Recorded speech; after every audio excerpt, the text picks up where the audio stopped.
보소. 어제 서브스턴스를 보고 나니까 영화에 삘이 꽂혀가지고 맨까지 연달아 봐버렸습니다. 어제도 시간이 나름 또 괜찮아서 맨을 봤고요. 맨이란 영화는 22년도에 나온 영화고요. 18세 관람가예요. 그만큼 역시나 서브스턴스보다 한 2배, 3배 아니 4배 정도까지 아름다운 영상미에 끔찍한 연출이 엄청나게 나옵니다. 대충 줄거리가 뭐냐면 삼림역 아저씨, 숨바꼭질 중독자, 가스라이팅하는 바늘싱, 천방지축 어리둥절, 빙글빙글 돌아가는 가부장제, 카슨마을, 저출산 계속거라, 자웅동체의 시대가 왔다, 한 여자만 바라보는 진정한 사랑꾼, 제임스와 카슨 마을의 끊임없는 대쉬. 이 러브 서바이벌의 결말은? 이게 무슨 영화지? 어쨌든 해석은 해야겠죠? 지금부터 할 맨에 대한 해석은 굉장히 이제 주관적인 해석이고 제가 또 배운 게 많지 않다 보니 좀 짧게 생각하는 부분이 있을 수도 있어요. 감안하고 봐주시면 감사하겠고, 맨이란 영화에 대한 해석이기 때문에 당연히 스포일러 포함입니다. 제가 주관적으로 해석한 걸 좀 짧게 요약을 먼저 해보자면, 일단 1번 자택 습격의 범인은 에어비앤비 호스트인 제프리가 범인이다. 2번 그 외 계속해서 바뀌는 습격자들은 사실 제프리 한 명이지만 전 남편 제임스에 대한 죄책감 및 남성 공포증과 혐오로 인한 하퍼 주인공의 인식 오류. 그리고 마지막 3번 주인공은 본인을 해치려 한 제프리를 죽이면서 자연스럽게 죄책감도 함께 극복함. 이 정도로 요약해봤습니다. 일단 마을 자체가 좀 이상한 사람들 투성이인 건 맞는데, 과거의 기억들로 인해서 심신미약인 하퍼한테 각 마을 사람마다 자신의 후회와 죄책감이 투영됐다고 볼 수 있을 것 같아요. 하퍼가 전 남편이랑 이혼을 했거든요. 전 남편의 의처증, 폭력, 협박 등 갖은 수모를 겪음에도 참고 또 참았습니다. 하지만 결국 제임스가 자살을 함으로써 하퍼의 정신이 치료가 될 틈도 없이 완전히 붕괴가 됐죠. 제가 영화를 보면서 좀 주관적으로 해석한 거에 대해서 이제 좀 길게 설명을 해보자면, 일단 1번 제 주관적인 해석은 일단 제프리가 단독 범행이라는 전제를 두고 갑니다. 제프리가 만약에 착한 사람이었다면 하퍼는 그냥 평화로운 기농생활을 보냈을 거예요. 제프리가 결국 제일 못된 놈입니다. 2번 삼림욕 아저씨. 이 삼림욕 할 때는 꼭 옷을 다 벗어야만 하는 아저씨인데 일단 마을 구석 폐가에 숨어 지내는 그냥 이상한 정신 이상자라고 생각하면 될 것 같아요. 당연히 하퍼 입장에서 공포였겠지만 실제로 하퍼에게 위해를 가하는 행동은 안 했는데, 하퍼가 전 남편인 제이스에게 당했던 폭력으로 인해서 남성의 육체에 대한 공포를 건드린 것 같습니다. 그리고 그 비주얼이 이제 제프리에게 덮어 씌워진 거죠. 그리고 3번 숨바꼭질 중독자. 자신을 찾는 걸 잘한다고 다짜고짜 숨으라고 하는 무례맨입니다. 숨바꼭질 중독자도 교회에서는 그냥 무례한 사람이었지만 과거에 제임스는 하퍼에게 폭력을 휘두른 뒤 하퍼에게 쫓겨나게 됩니다. 그리고 하퍼는 본인의 사적인 공간에서 마음을 좀 가다듬으려고 하는데 제임스는 결국 옥상에서 뛰어내려서 하퍼가 사적인 공간에 숨었음에도 불구하고 베란다 창으로 방 안에 있던 하퍼와 눈이 마주치면서 스스로 목숨을 끊게 돼요. 아마 그러한 모습이 제프리를 숨바꼭질 중독자와 겹쳐 보이게 했고, 그런 이유로 영화 후반부에 숨바꼭질이 시작될 때 하퍼가 도망을 안 치고 본인이 숫자를 세면서 문 앞에 서 있거든요. 아마 그런 일들이 있다 보니까 본인이 도망칠 것도 없고 어디에 숨어도 안전하지 않다라고 생각하기 때문에 따로 숨지 않고 그렇게 문 앞에서 자포자기하는 모습을 보였던 것 같아요. 4번 가스라이팅하는 바넬싱. 성당의 신부님이에요. 말포의 아빠를 좀 닮았는데 신기한 게 조선시대에 당장 떨어져도 살아갈 수 있을 정도로 가부장적인 모습을 보입니다. 자신 때문에 남편이 스스로 목숨을 끊었다고 죄책감을 가지고 있는 사람한테 애공 너 아니면 자살 안 했겠다 봐주지 라거나, 여자는 종종 남자한테 맞을 수 있다 라는 등 숨 쉴 틈 없이 망언을 내뱉습니다. MBT가 T인 게 분명한 것 같고요. 하퍼는 정말로 잘못한 게 없음에도 불구하고 본인 때문에 제임스가 자살한 게 아닐까 하는 죄책감을 가지고 있는데, 그날 처음 본 신부라는 사람이 자신은 직설적이라면서 그런 말을 내뱉는 게 말이 안 되잖아요. 아마 그런 무례한 모습들 때문에 신부의 모습이 제프리에게 겹쳐 보인 것 같습니다. 그리고 민중의 지팡이 경찰. 삼림역 할 때 무조건 버는 아저씨를 그 경찰이 체포를 했어요. 근데 이제 죄목이 마땅치 않아서 풀어주게 됩니다.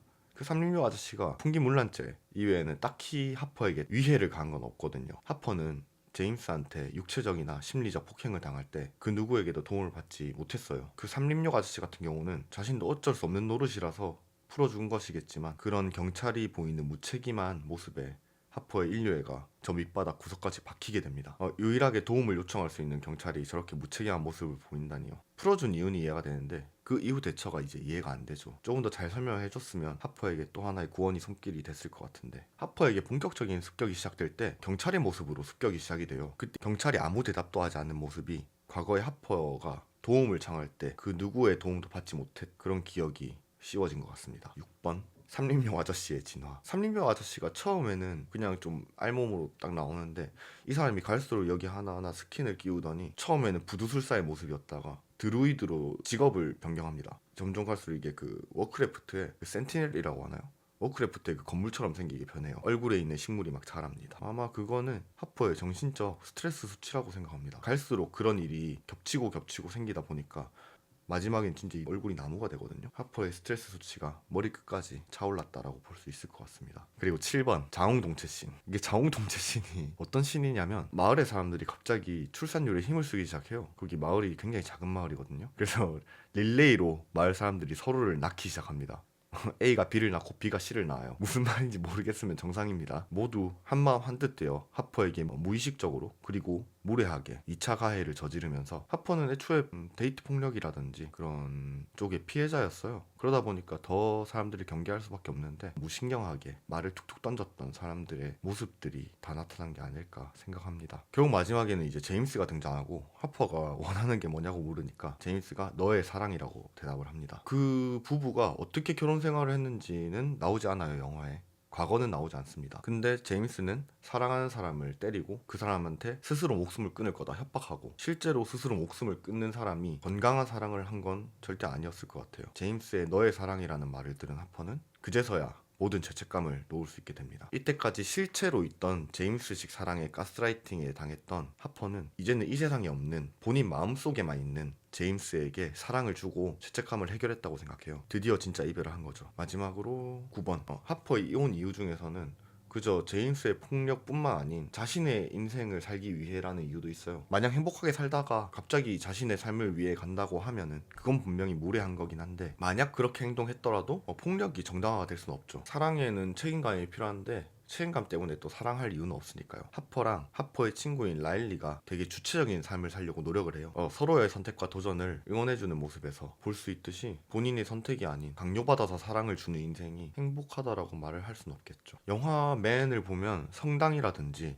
아니면 사과를 훔쳐먹는 하퍼의 모습들이라든가 자해를 하면서 수행하는 삼림욕 아저씨 같이 종교적인 연출이 많이 나오는데, 저는 형식상 천주교긴 하거든요. 세례명도 있습니다. 근데 사실상 무교라서 종교적인 해석은 아무래도 제가 하기에는 좀 지식도 없고 정보도 없기에 무리인 듯 합니다. 이게 영화가 끝이 났을 때 진짜 너무 혼란스러웠거든요.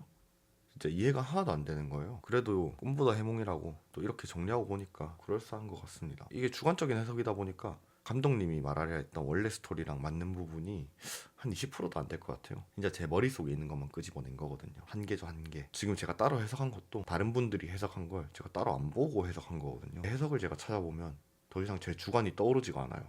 그래서 보통은 제가 먼저 생각을 해보고 다른 해석을 찾아보는 편입니다. 근데 이번에 진짜 위험했어요.